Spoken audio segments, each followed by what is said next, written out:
பரந்தூர் பசுமை விமான நிலையம் அமைக்க எதிர்ப்பு தெரிவித்து 900 நாட்களுக்கு மேலாக போராட்டத்தில் ஈடுபட்டு வரக்கூடிய ஏகனாபுரம் மக்களை சந்திக்க இருக்கிறார் விஜய்.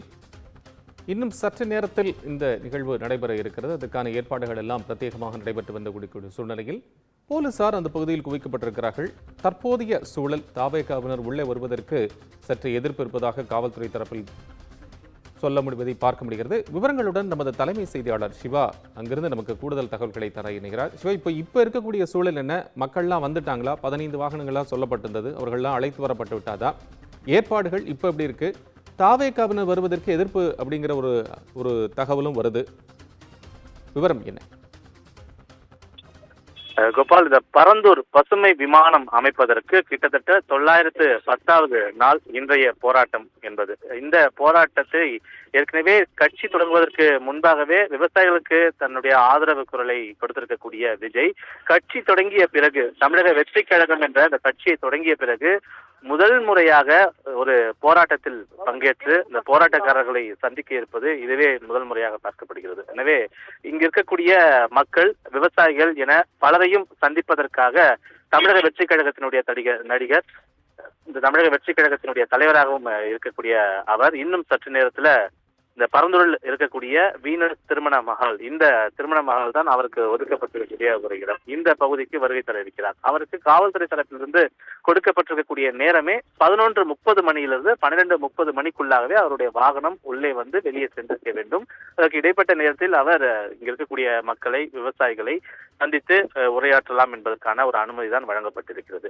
எனவே இந்த வீனஸ் திருமண மஹால் அதற்கான இடமாக தேர்வு செய்து கொடுக்கப்பட்டாலும் கூட இது திருமண மண்டபத்தினுடைய அரங்குக்குள் அனுமதி வழங்கப்படவில்லை. ஏனென்றால் கூட்டம் அதிகமாக இருக்கும். கூட்ட நெரிசல் காரணமாக இங்க இருக்கக்கூடிய மக்களுக்கோ விவசாயிகளுக்கோ ஏதேனும் பாதிப்பு ஏற்பட்டால் அதற்கு முழுக்க காவல்துறை தான் பொறுப்பேற்க வேண்டும் என்பதற்காக அவருக்கு அந்த அரங்கத்திற்கு வெளியே இருக்கக்கூடிய ஒரு காலியான இடத்தில் தான் அதற்கான அனுமதி வழங்கப்பட்டிருக்கிறது. இதற்கான போக்குவரத்து வாகனங்கள், அணிவகுத்து செல்லக்கூடிய வாகனங்களை முறையாக அனுப்புவது, மக்களை தனி பாதையில அனுப்புவது போன்ற பல்வேறு ஏற்பாடுகளை காவல்துறை தரப்பில் செய்திருக்கிறார்கள். குறிப்பாக ஒவ்வொரு கிராமங்களிலும் இருக்கக்கூடிய மக்களை அழைத்து வருவதற்காக வாகனங்கள் என்பது தமிழக வெற்றி கழகத்தின் சார்பாக ஏற்பாடு செய்யப்பட்டிருக்கிறது. அந்த வாகனங்கள் முறையாக காவல் கண்காணிப்பாளர் அலுவலகத்துல அனுமதி பெற்று அதற்குரிய அட்டை, அதற்குரிய ஐடி கார்டு அதற்கு பெற்ற பிறகுதான் இந்த வீனஸ் மஹாலுக்குள்ள அனுமதி வழங்கப்பட்டிருக்கின்றது.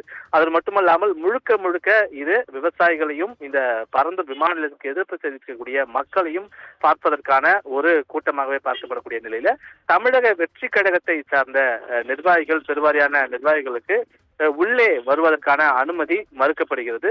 குறிப்பாக மாவட்ட அளவில் பொறுப்பில் இருக்கக்கூடியவர்களுக்கு மட்டும், அவர்களுக்கு ஏற்கனவே அங்கீகாரம் வழங்கப்பட்டிருப்பது போல அவர்கள் மட்டும் அனுமதிக்கப்படுகிறார்கள். அது மட்டுமல்லாமல் இந்த கூட்டத்தில் கலந்து கொள்வதற்காக பள்ளியில் படிக்கக்கூடிய மாணவர்கள், பாலிடெக்னிக் மாணவர்கள் என பலரும் வருகை தந்திருக்கிறார்கள். அவர்கள் விஜயை பார்ப்பதற்காக வருகை தந்திருப்பதாக தெரிவித்திருக்கக்கூடிய நிலையில அவர்களை காவல்துறை எப்படி அனுமதித்தது என்பன போன்ற கேள்விகளும் எழக்கூடிய ஒரு நிலையில கேரவன்ல வைத்தபடியே விஜய் வரக்கூடிய கேரவனில் நின்றபடியே இங்க இருக்கக்கூடிய பொதுமக்களையும் விவசாயிகளையும் சந்தித்து அவர் பேசுகிறார். இந்த பசுமை விமான நிலையத்திற்கு எதிர்ப்பு தெரிவிக்கக்கூடிய மக்களினுடைய கருத்துக்களை கேட்டறிந்து இதற்கு தன்னுடைய கருத்தாக என்ன சொல்ல போகிறார் விஜய் என்ற ஒரு கேள்வி தற்போது எழுந்திருக்கிறது. ஏனென்றால் அவருடைய ஒவ்வொரு பொது மேடையிலும் அவர் வைக்கக்கூடிய ஒரு பிரதான குற்றச்சாட்டு தமிழக அரசை நோக்கி இருக்கிறது, திமுகவை நோக்கி இருக்கிறது. எனவே திமுக ஆட்சி அமைத்த பிறகுதான் 2022ஆம் ஆண்டுதான் சட்டமன்றத்துல இந்த பசுமை விமான நிலையம் அமைப்பதற்கான ஒரு அறிமுகம் கொண்டு வரப்பட்டது. எனவே அதற்கு அரசு முழுக்க ஆதரவாக இருப்பதாகவே பல தரப்பிலிருந்தும், குறிப்பாக இந்த போராடக்கூடிய மக்கள் மட்டுமல்லாமல் பல்வேறு எதிர்கட்சிகளும் தங்களுடைய ஒரு குற்றச்சாட்டை அரசை நோக்கி வைத்திருக்கக்கூடிய நிலையில இதற்கு முன்பாக பல்வேறு அரசியல் கட்சியை சார்ந்த தலைவர்கள் இந்த பரந்தூர் வந்து மக்களை பார்த்திருந்தாலும் கூட விஜயினுடைய வருகை என்பது அந்த மக்களிடையே மிகப்பெரிய ஒரு எதிர்பார்ப்பை ஏற்படுத்தியிருக்கிறது. விஜய் வருகை தந்த பிறகு இதில் ஏதேனும் மாற்றங்கள் நிகழ்வதற்கான வாய்ப்புகள் இருக்கிறது என்று அவர்கள் தீர்க்கமாக நம்புகிறார்கள். அதனால் அவருடைய வருகையை தாங்கள் மிகவும் எதிர்நோக்கி காத்துக் கொண்டிருக்கின்றோம் என்பன போன்ற கருத்துக்களை எல்லாம் அவர்கள் தெரிவித்திருக்கிறார்கள். ஆனால் இது தொடர்பாக நேற்றைய தினம் செய்தியாளர் சந்தித்த நிதித்துறை அமைச்சர் இந்த விமான நிலையம் அமைப்பதில் பொதுமக்களுக்கு இருக்கக்கூடிய சிரமங்களை களைவதற்கு அரசு தயாராக தான் இருக்கிறது. இதற்காக தொடர் பேச்சுவார்த்தை என்பது மேற்கொள்ளப்பட்டிருக்கிறது. எனவே அவர்களுடைய நிலங்களை எடுப்பதற்கு இழப்பீடாக 3 மடங்கு தொகை என்பது நாங்கள் தருகிறோம் என்பதையெல்லாம் ஏற்கனவே தெரிவித்து விட்டோம். எனவே இதில் யாரும் அரசியல் ஆதாயம் தேடுவதற்கு முயற்சிக்க கூடாது என்பது போன்ற கருத்துக்கள் எல்லாம் அவர் தெரிவித்திருந்தார். இந்த கருத்துக்களுக்கு மத்தியில் தான் தமிழக வெற்றி கழகத்தினுடைய தலைவர் நடிகர் விஜய் இந்த மக்களை சந்திப்பதற்காக இன்னும் சற்று நேரத்தில் வருகை தர இருக்கிறார். அதற்கான ஏற்பாடுகள் எல்லாம் இங்கு பலமாக செய்யப்பட்டிருக்கிறது.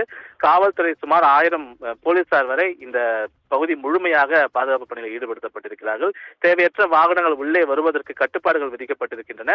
காவல்துறை விதித்திருக்கக்கூடிய கட்டுப்பாடுகளின்படிதான் தமிழக வெற்றி கழகத்தை சார்ந்த நிர்வாகிகள் செயல்பட வேண்டும் என்று அறிவுறுத்தப்பட்டிருக்கிறது. எனவே இந்த சந்திப்பு இன்னும் சற்று நேரத்தில் நடைபெற இருக்கிறது. இந்த சந்திப்பின் போது விஜய் என்ன பேச இருக்கிறார் என்ற ஒரு எதிர்பார்ப்பு இங்க இருக்கக்கூடிய மக்கள் மட்டுமல்லாமல் ஒட்டுமொத்த அரசியல் களத்திலேயே அந்த எதிர்பார்ப்பு தற்போது மேலோங்கி இருக்கின்றது. கோபால்,